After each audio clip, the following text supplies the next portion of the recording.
Graça e paz.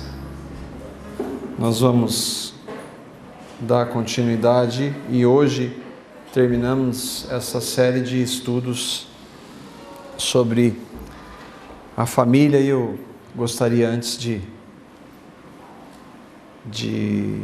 para que nós nos colocássemos, orar é falar com Deus e que nós nos colocássemos diante dele reconhecendo a nossa incapacidade tanto de falar, quanto de entender, quanto de crer e de colocar em prática. Sem Cristo nós não podemos nada. Então por isso que nós oramos e falamos com Ele. Pai, obrigado por esse tempo, mais uma vez, por estarmos aqui reunidos. E esta reunião, este encontro é no nome do Teu Filho Jesus. A Tua palavra diz que onde estiverem 2 ou 3 reunidos no nome dEle, o Senhor está no meio, no nosso meio, então nós cremos. E reconhecemos, Senhor, que dependemos totalmente da Tua ação, da ação do Teu Espírito, para que o Senhor fale conosco, revele Cristo, revele a pessoa dEle nas nossas vidas, especialmente nessa área da família, Pai, que nós temos estudado nesses 2 últimos meses. Eu te peço e te agradeço, no nome dEle, do nosso amado Salvador e Senhor Jesus. Amém. Durante as últimas 8 quintas-feiras ou 2 meses, nós tratamos de alguns aspectos sobre a família. Obviamente, nós não podemos tratar de todos os assuntos concernentes, mas alguns importantes eu creio que nós podemos abordar. E eu creio que nós fomos edificados, eu particularmente fui edificado com algumas verdades que ouvi nessa série de estudos. Dentre os assuntos que nós tratamos e estudamos, estão no estudo de comunicação do Maurício e da Luciana, que nós aprendemos da necessidade de uma boa comunicação e como é importante que dentro da família haja um relacionamento onde nós possamos expressar os nossos sentimentos, as nossas vontades, aquilo que eu gosto, que eu não gosto e vice-versa eu possa ouvir. E nós, dentre algumas coisas que aprendemos, que nós devemos falar sempre a verdade. Isso para mim marcou bem, porque normalmente eu não tenho dificuldade em falar a verdade, mas eu tenho dificuldade no expressar essa verdade. E às vezes a gente fala a verdade de maneira muito dura. E uma das coisas que foi legal assim, de poder aprender é que essa verdade deve ser sempre dita em amor.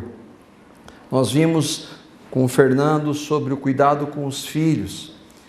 E algo que ele trouxe, que nós devemos amar os nossos filhos pelo que eles são e não pelo que fazem. E às vezes nós damos prioridade para esse ou aquele filho, mesmo de maneira inconsciente, porque esse ou aquele filho ou filha desempenham melhor uma ou outra função, e não, nós devemos amá-los pelo que eles são. Nós vimos o papel da esposa na família, o real papel, algo que tem sido tão distorcido na nossa sociedade, nesse tempo que nós vivemos, nas influências do mundo que são tão contrárias à palavra de Deus, e que a esposa ela deve ser uma auxiliadora e adjutora, deve fazer parte nas decisões, andar junto com o seu esposo e com a família. Vimos a importância do marido como líder na família, algo que também tem sido perdido com essa sociedade que está distante da palavra de Deus. E uma das características que o Mário trouxe, ele falou do profeta, do sacerdócio, né, e do rei, as funções do marido em casa, do homem no lar. E como profeta no lar, o marido deve saber ouvir e aconselhar. Mesmo dentro da igreja, alguns conceitos que nós aprendemos de submissão são distorcidos.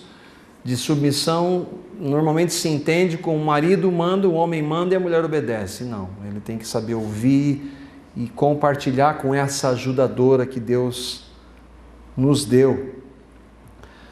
Quando o dinheiro divide a família, o Valdir trouxe esse tema, a questão financeira e quantas implicações tem.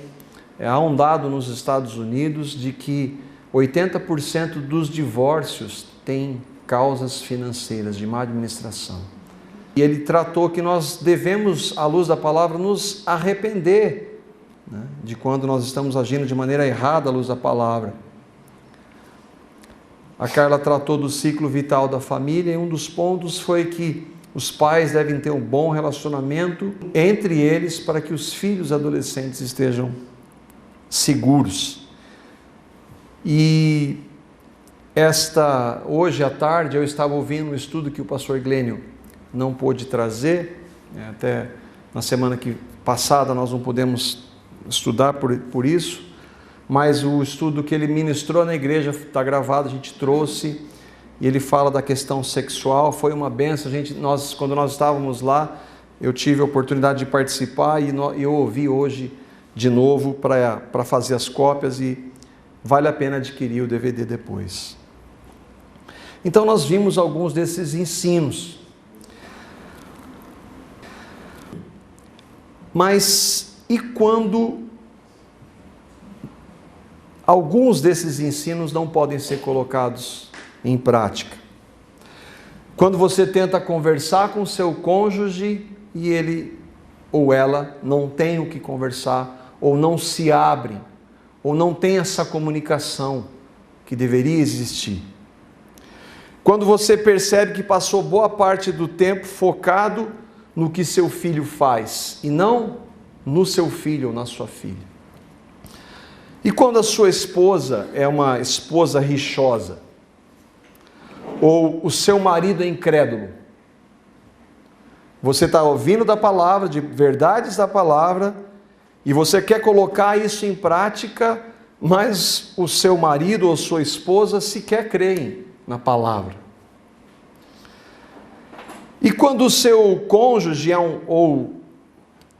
um gastador ou uma gastadora e acha que está certo e que não tem que mudar nada, quando você vê na palavra que não é bem assim. E se você se divorciou durante a infância dos seus filhos, e aí? O que dizer em casos como estes e como desse menino, do Christian Fernandes? Um caso de direito penal envolvendo o menor na Flórida está causando um amplo debate nos Estados Unidos. Christian Fernandes, de apenas 13 anos, está sendo julgado por 2 crimes cometidos em 2011.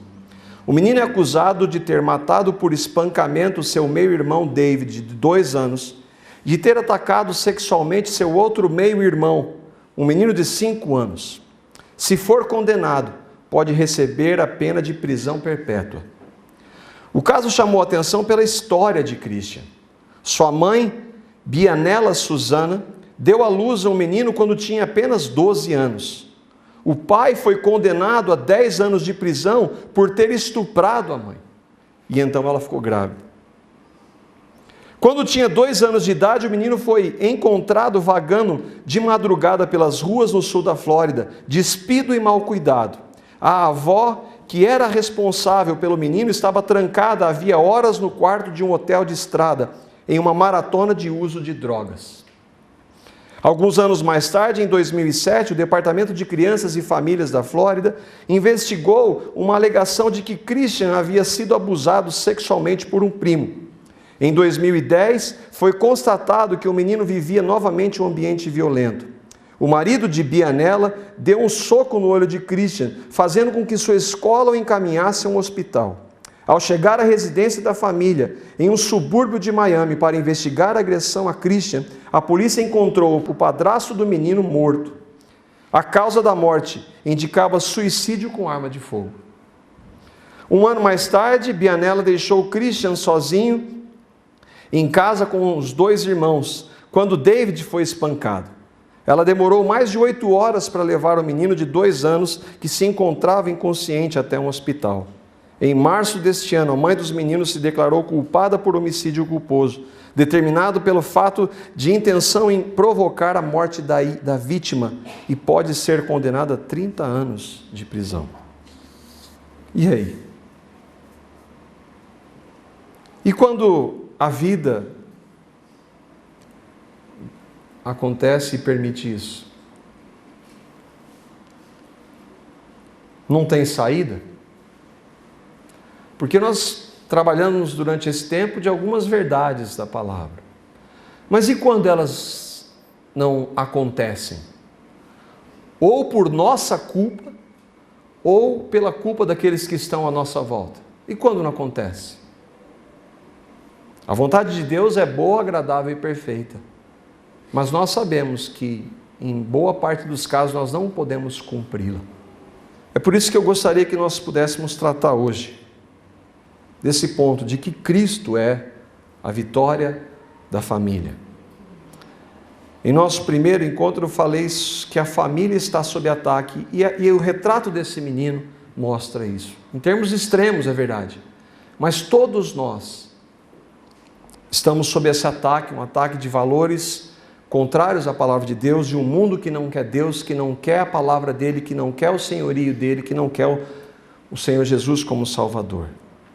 O diagnóstico é duro quando a gente olha para essa realidade e olha para a palavra de Deus, de que os homens iriam de mal a pior e de que esses homens cada vez mais vão se afastar mais de Deus. E nós vamos sofrer as consequências por isso. A realidade é que o mundo no qual nós vivemos está afundado em pecado. A palavra diz que o mundo jaz no maligno, está enterrado no maligno. E todos nós sofremos as consequências disso. Apesar dessa situação tão lamentável, há esperança. Há esperança. E eu gostaria que nós pudéssemos tratar dela. 1 Tessalonicenses, eu vou projetar os textos. Capítulo 4, versículo 13, Paulo está escrevendo para os irmãos lá de Tessalônica, e que viviam num contexto de perseguição, muitos deles morrendo por amor a Cristo. E Paulo fala dessa palavra tão maravilhosa.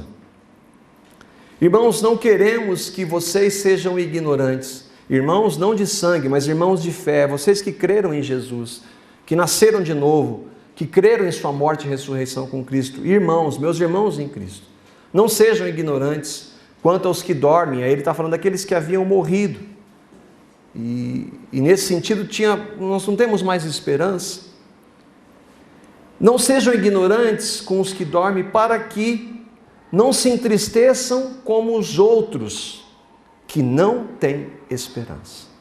O mundo sem Cristo não tem esperança. Talvez para esse menino, que é um absurdo num contexto dele, sugerir prisão perpétua para um menino desse. É de doer. Ou um tratamento psicológico, psiquiátrico, sem Cristo. Não há solução e não há esperança. Há muitos paliativos, mas sem Cristo é impossível haver esperança. É óbvio que nenhum de nós vive plenamente as verdades que nós aprendemos. Elas servem muito para nos confrontar e para que nós possamos chegar diante de Deus e clamar misericórdia quando nós erramos. Alguns, pela graça de Deus, podem viver mais essas verdades do que outros. Mas a realidade, todos nós erramos quando nós olhamos para a palavra e quando nós vemos o padrão de Deus para as nossas vidas. Nós somos pecadores, carentes, constantes das misericórdias de Deus.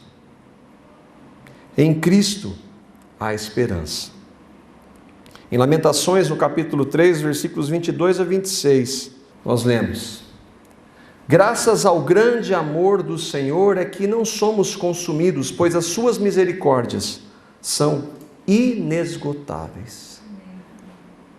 Se eu e você não somos consumidos, não é porque nós sejamos capazes de obedecer ou de desempenhar, mas sim porque, por causa do grande amor do Senhor, nós não somos consumidos e as suas misericórdias são inesgotáveis. Elas se renovam a cada manhã, literalmente, porque todos os dias nós precisamos das misericórdias do Senhor. Grande é a tua fidelidade, a fidelidade de Deus, porque a nossa não. Digo a mim mesmo, a minha porção é o Senhor, portanto nele porei minha esperança, em Cristo, não nas circunstâncias, não nos ensinos dele, não nas verdades dele, conquanto nós sejamos chamados para obedecer. Mas ele está falando aqui de misericórdia. E quando eu errar, eu vou sofrer as consequências. As misericórdias não nos isentam das consequências dos nossos erros. Mas Deus vem tratar com amor e com misericórdia, dizer: apesar de você errar, meu filho, eu estou com você. Eu vou andar com você nas consequências dos seus erros. O Senhor é bom para aqueles cuja esperança está nele, no Senhor. Não no que Ele pode dar, não na resolução de problemas, não depois que eu vejo que a palavra de Deus diz que eu deveria ter feito e eu não fiz, e agora é tarde e Ele vai chegar e vai resolver todos os meus problemas. Não. Apesar de eu sofrer as consequências, Senhor, me capacita nesse momento. Eu sei que o Senhor pode reverter a situação, mas a minha esperança está no Senhor e não nas coisas que o Senhor pode me dar. O Senhor é bom para aqueles cuja esperança está nele, para com aqueles que o buscam. É bom esperar tranquilo pela salvação do Senhor. Entendemos que a esperança cristã não está na melhora da situação. E hoje o que nós vemos na igreja é isso. A igreja evangélica, ela está lançando uma solução de problemas e que ela não pode resolver todos os problemas. Ela está enganando. A esperança cristã está em uma pessoa. Apesar de, você pode ter esperança. Apesar dos teus inúmeros erros, você pode ter esperança. Não a esperança de que tudo vai ficar bom, porque às vezes, ou em boa parte dos casos, não vai ser mais possível. Mas você pode ter esperança em uma pessoa. Essa pessoa é o Filho de Deus, o Senhor Jesus. É em Cristo que nós devemos depositar nossa esperança, independentemente das mudanças. Porque quando eu coloco a minha esperança no Senhor, Senhor, capacita-me a andar nessa situação. Senhor, o Senhor sabe o meu desejo. É de cuidar melhor dos meus filhos, é de tratar melhor a minha esposa, é de ter um melhor relacionamento, uma melhor comunicação. E eu quero isso, Senhor. Eu quero poder ter esse relacionamento com Ele ou com ela. Mas, Senhor, e se não acontecer? A minha esperança está no Senhor. É justamente porque nós erramos que as misericórdias dEle se renovam todos os dias. O fato de nós termos crido em Cristo, e se nós cremos nele, não quer dizer que nós passamos então a ser perfeitos e que agora todas as verdades da palavra nós vamos entendê-las, compreendê-las e colocá-las em prática. Não, nós vamos errar também, nós vamos falhar. Com isso nós já vemos uma necessidade diante das misericórdias de Deus, diante dessas misericórdias que são ofertadas por Ele todo o tempo. Qual é a primeira necessidade? Em Mateus capítulo 9, versículos 10 a 13, Jesus, ele fala de dois grupos. Um destes grupos não precisava se arrepender. Não precisava. E nós vamos ver como Jesus trata com estes. E veja onde você se encaixa. Vejamos onde nós nos encaixamos. Estando Jesus em casa, foi comer com ele e seus discípulos muitos publicanos. Os publicanos eram judeus que cobravam impostos para o império que dominava o povo judeu. Então, imagina só, ele, como judeu, ele deveria defender o povo dele, mas não. Ele estava cobrando imposto para o império que dominava o povo dele. Então, ele não era, com toda certeza, uma pessoa benquista entre eles, entre os judeus. Mas Jesus vai para casa com seus discípulos e vão publicanos e pecadores. Vendo isso, os fariseus, aqui nós temos um grupo, publicanos, pecadores. E nós vemos um outro grupo, fariseus. Vendo isso, os fariseus perguntaram aos discípulos dele, de Jesus. Não tem coragem de perguntar para Jesus.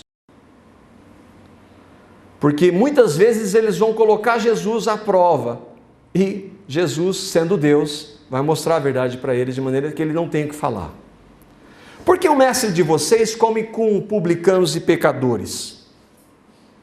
Ouvindo isso, Jesus disse: não são os que têm saúde, ou não são os sãos que precisam de médico, mas sim os doentes. Agora, existe algum são? Não. Jesus está querendo dizer assim: vocês não precisam de mim. Não é que vocês não precisam, vocês não me querem. Vocês não se arrependem dos seus pecados. Mas os publicanos e pecadores que estão vindo a mim se arrependem dos seus pecados. Eles precisam de mim, vocês não. Vocês também, mas vocês não querem. Não existem sãos. Todos nós somos pecadores. Então Jesus está sendo irônico. Vocês não precisam de mim. Vão aprender o que significa isto. Desejo misericórdia, não sacrifícios. O que eu quero é misericórdia. O que eu quero é olhar e ver para uma criança, um menino desse, e clamar: Senhor, tem misericórdia dessa vida. O que o Senhor quer é misericórdia.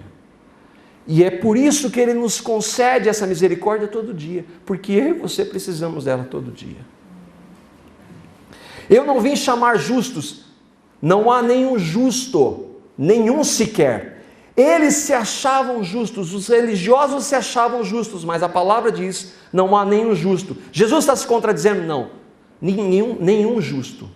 Só há misericórdia para aqueles que precisam dela.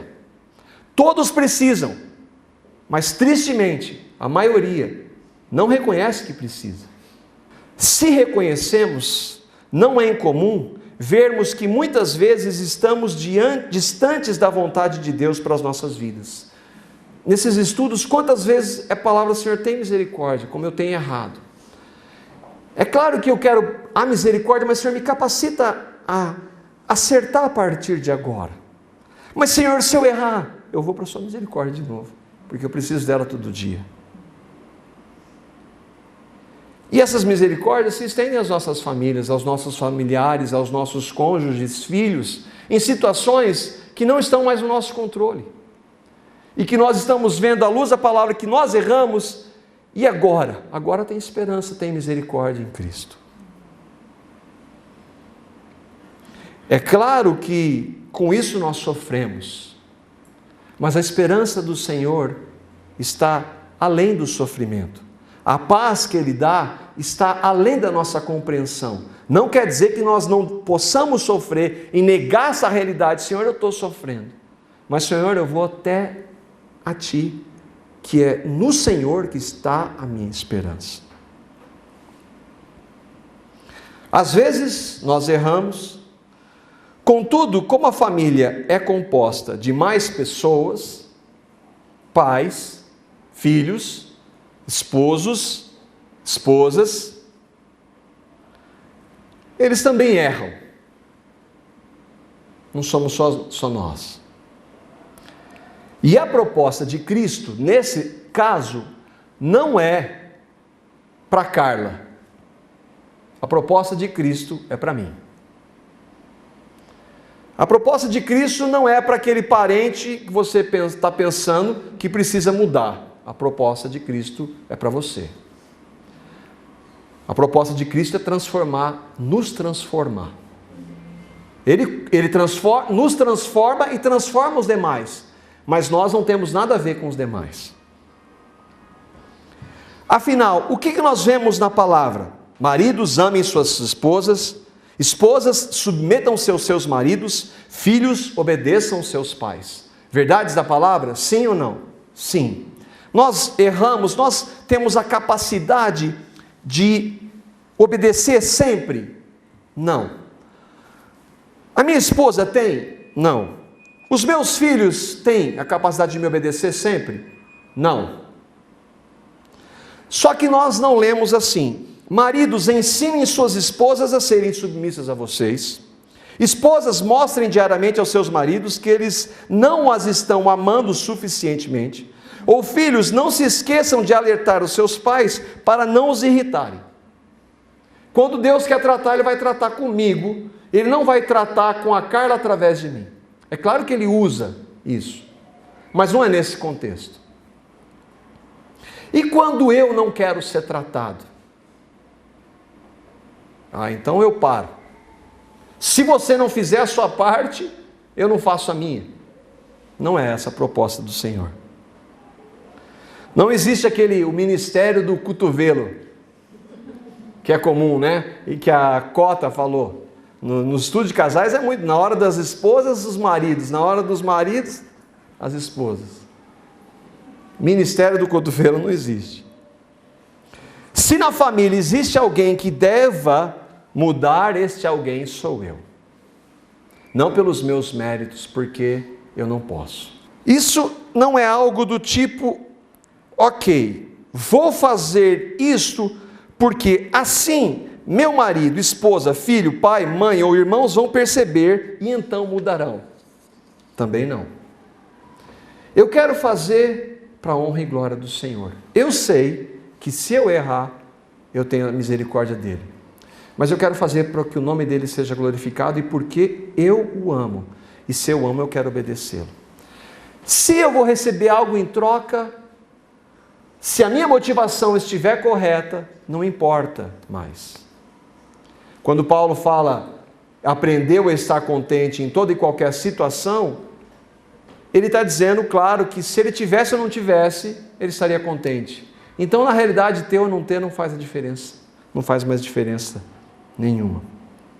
Essa prática, eu vou fazer alguma coisa, eu vou caprichar, porque aí se eu tratar bem a minha esposa, se eu amá-la como Cristo me amou, em contrapartida, eu estou te amando, faz favor de ser submissa. Não. Isso não é amor. Isso é barganha. Amor é amor de Deus. É esse amor que ele fala. E o amor dele está num texto que nós conhecemos muito, de Romanos 5, versículos 6 a 8, e que foi tratado algumas vezes aqui durante esses dias. Porque Cristo, olha a ênfase, Cristo, estando nós fracos, ou estando nós mortos em nossos delitos e pecados, morreu a seu tempo pelos ímpios. Porque apenas alguém morrerá por um justo, pois poderá ser que pelo bom alguém ouse morrer. Daria vida pelos meus filhos? Daria vida pelos meus filhos. Por algumas pessoas boas, talvez, mas e pelo aquele um que ninguém quer? Que somos eu e você, que é o que Cristo fez. Acontece que Deus prova o seu amor para conosco, em que Cristo morreu por nós, sendo nós ainda pecadores. Ou seja, Deus não deu o seu Filho esperando algo em troca. Ele deu porque Ele ama. E Cristo em nós deve nos capacitar a isso. Por amor a Ele, e somente a Ele, eu quero viver para a glória dEle. No meu relacionamento, no cuidado com os meus filhos, no cuidado com a minha esposa. Eu quero viver para a glória dele. Eu gostaria de trabalhar eu coloquei aqui, trabalhar comigo 4 verdades. Primeiro, nós estamos falando de Cristo. Eu não estou falando de religião, nem de igreja evangélica. Você tem certeza absoluta de sua nova vida em Cristo? Porque o que nós estamos tratando aqui parte de um fundamento básico. Não é se você participa dessa ou daquela igreja. Você tem convicção no seu coração. Se eu te perguntar agora, eu pedir para você levantar a mão. Você tem convicção absoluta de que você já nasceu de novo? De que Cristo é o Salvador e o Senhor da sua vida? Não estou perguntando se você comete ou não pecados. É se você crê no que Cristo fez. Você tem certeza? Não é participar regularmente de estudos bíblicos ou de ir à igreja. Você tem convicção absoluta do que Cristo fez por você? Todas as vezes que eu ouço verdades da palavra, por exemplo, não irriteis os vossos filhos, é algo que eu tenho uma boa capacidade de fazer. E se eu tentar obedecer isso sem Cristo, isso é religião.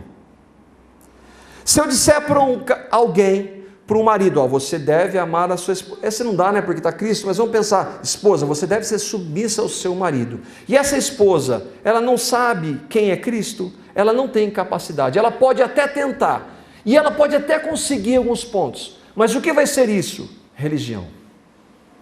Por isso que essa capacitação só vem a partir do momento que nós cremos em Cristo. Não é participar de uma religião. E o texto, quando Jesus fala para um dos principais religiosos mostra muito bem isso. O texto que nós conhecemos, João capítulo 3, versículos 1 a 3. Havia um fariseu. Quem eram aqueles que estavam falando lá que Jesus estava levando pecador para a casa dele? Fariseu. Mas esse é um fariseu do bem. Não porque ele seja bom, mas porque ele foi para o grupo dos pecadores. Havia um fariseu chamado Nicodemos, uma autoridade entre os judeus, alguém que tinha um alto calibre na sua religião. Ele veio a Jesus à noite. A interpretação é que ele veio para que ninguém soubesse que ele queria falar com Jesus, porque os fariseus perseguiam Jesus, então ele veio à noite para ninguém ver. E ele chega fazendo uma boa média. Mestre, ou rabi, sabemos que ensinas da parte de Deus. Sabemos quem? Pois os fariseus perseguiam Jesus. Pois ninguém pode realizar os sinais miraculosos que está fazendo se Deus não estiver com ele. Ah, bom, ele está olhando para os sinais. E Jesus, ele vai dar uma corda para Nicodemos para conversar, para falar a verdade, Nicodemos e tal. Não. Em resposta, Jesus declarou: digo-lhe a verdade, ninguém pode ver o reino de Deus se não nascer de novo. Mas o Nicodemos não está falando nada disso. O Nicodemos falou: olha, Senhor, o Senhor faz sinais, milagres, o Senhor é um homem de Deus, a gente está reconhecendo isso. E Jesus vai na fonte do problema. Apesar dele ser um religioso, apesar dele chamar Jesus de mestre e de reconhecer algumas coisas, Nicodemos, você precisa de uma coisa só: nascer de novo. Você precisa crer em mim como seu Salvador e Senhor. Você precisa crer no que eu vou fazer por você na minha morte e ressurreição. Você precisa nascer de novo. É o centro, é a base. Como eu tenho certeza? Primeiro, reconhecendo que eu sou um pecador.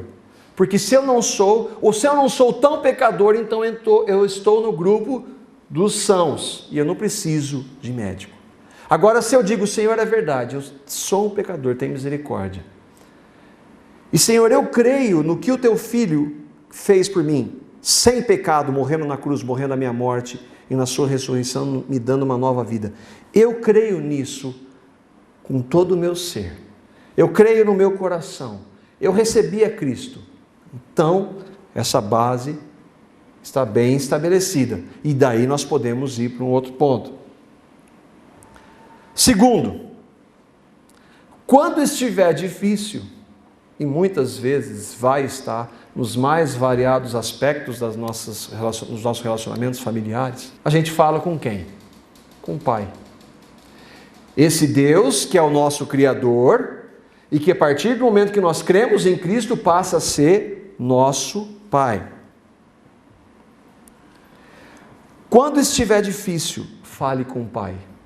E talvez o exemplo, a realidade mais maravilhosa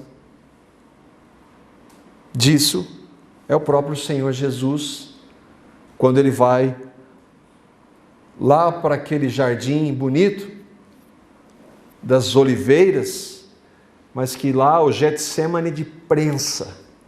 É naquele momento que o suor dele se transforma em gotas de sangue. Mateus capítulo 26, versículos 37 e 45. Levando consigo Pedro, Jesus está pouco antes, alguns momentos antes de ir para a cruz. E ele leva Pedro e os 2 filhos de Zebedeu. Começou a entristecer-se e a angustiar-se. Disse-lhes então: a minha alma está profundamente triste, numa tristeza mortal. Jesus, Deus encarnado, começou a entristecer-se e a angustiar-se. A minha alma está profundamente triste, numa tristeza mortal. Fiquem aqui e vigiem comigo. Indo um pouco mais adiante, prostrou-se com o rosto em terra e orou: meu Pai. É onde nós podemos ter descanso. Meu Pai, se for possível, afasta de mim este cálice. Contudo, não seja como eu quero. Senhor, no meu relacionamento, eu não estou conseguindo suportar essa situação. Ou na minha família tem acontecido isso, eu não sei o que fazer. E eu estou sofrendo.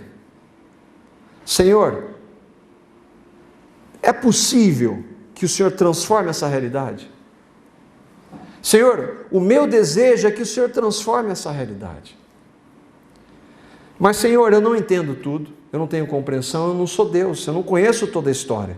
Então, Senhor, apesar de o meu desejo ser esse, faça a tua vontade. Faz assim como tu queres, independentemente da situação.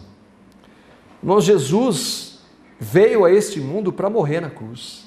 A Bíblia diz que ele foi morto antes da fundação do mundo. Como ele está chegando diante de Deus Pai para pedir para que ele não fizesse aquilo?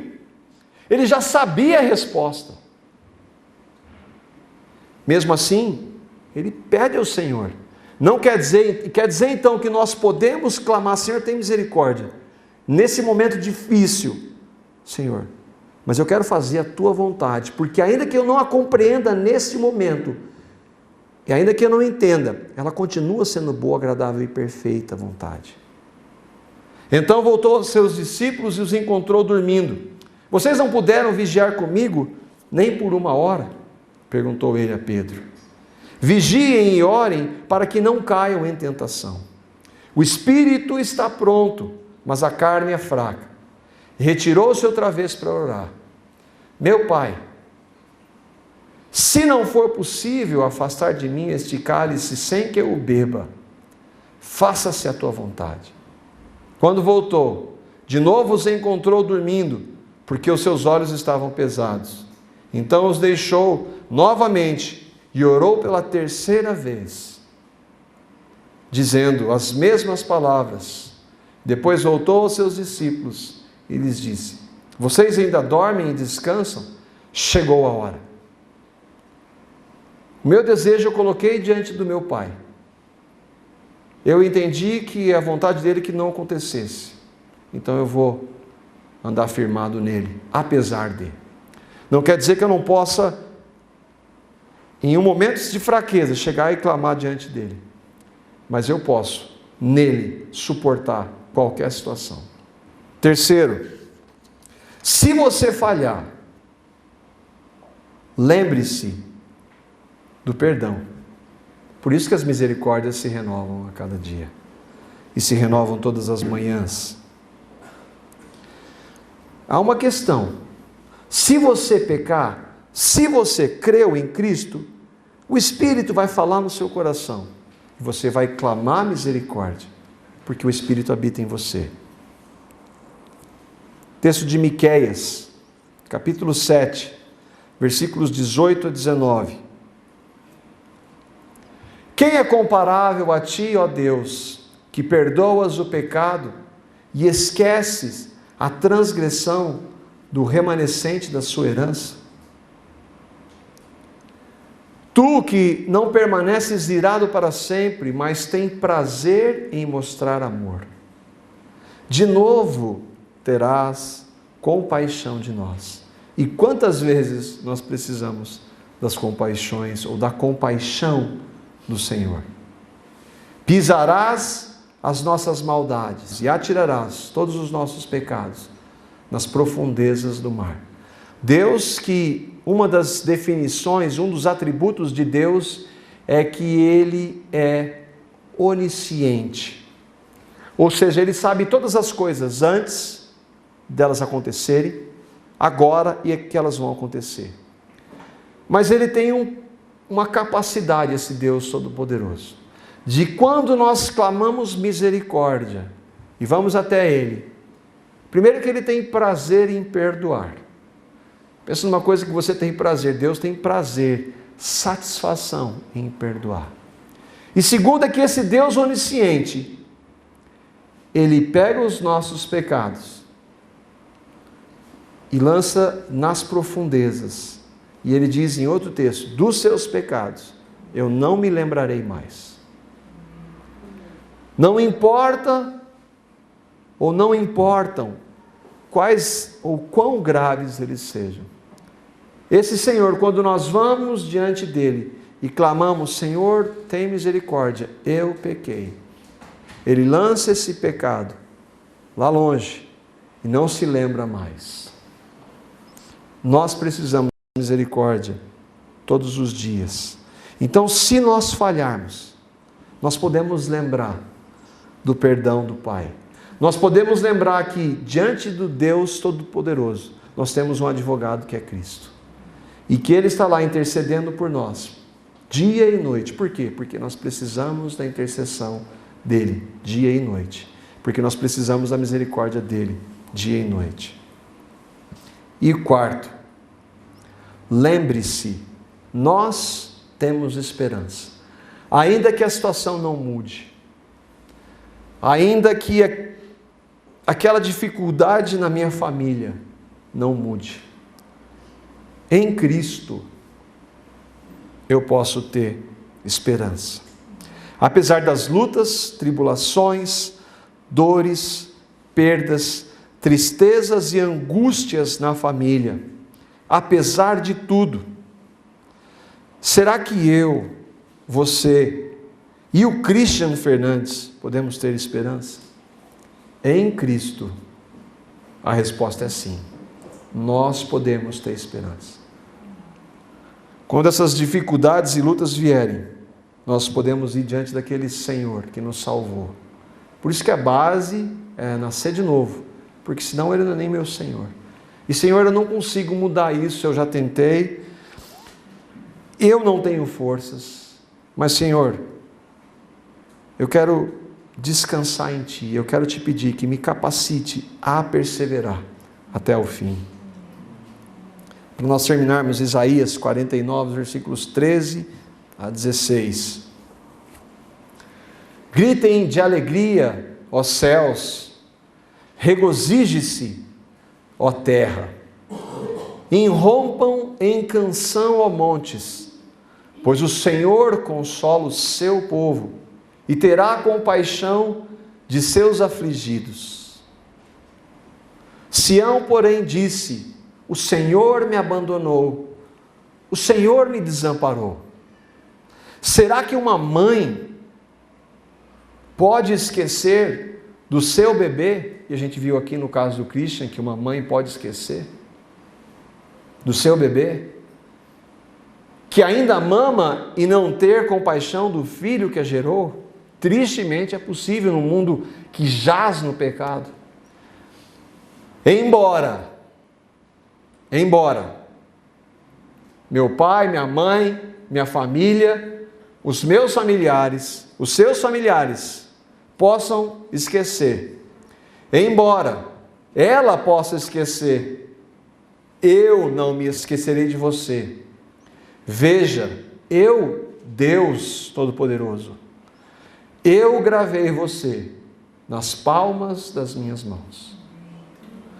Quando nós cremos em Cristo e o recebemos em nossas vidas, Deus escreveu os nossos nomes e nos gravou nas palmas das mãos dele.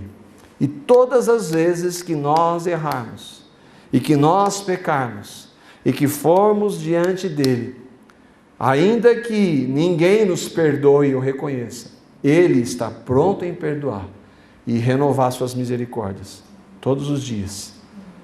E nós devemos considerar isso para as nossas famílias, para os meus pecados e para os pecados dos meus familiares.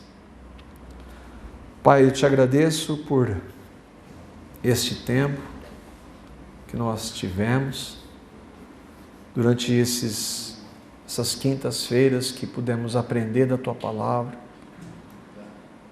Tantas verdades maravilhosas e que tantas vezes nós erramos, Pai. Pecamos contra Ti e por isso sofremos as consequências. Ó Senhor, tem misericórdia de nós. E é tão bom poder pedir ao Senhor que tenha misericórdia, porque nós sabemos que o Senhor tem prazer em perdoar. O Senhor já está com o seu perdão estendido, o seu braço não está encolhido e as suas misericórdias se renovam a cada manhã. Senhor, nós somos tão carentes delas. Nos nossos relacionamentos, no cuidado dos nossos filhos, dos nossos relacionamentos com os nossos pais, irmãos, com os nossos cônjuges. Senhor, nós precisamos tanto da Tua misericórdia. Por misericórdia, Senhor. Perdoa-nos pelas vezes, tantas vezes que pecamos contra Ti. E capacita-nos, Pai, porque nós temos o Senhor Deus como Pai, pelo que o Teu Filho fez por nós. Capacita-nos em Cristo a perseverar no Senhor e a viver para a Tua glória, a colocar a nossa esperança somente no Senhor, a descansar quando nós não pudermos mudar, a descansar na Tua soberania, no nome do Teu Filho, nosso Senhor Jesus. Amém.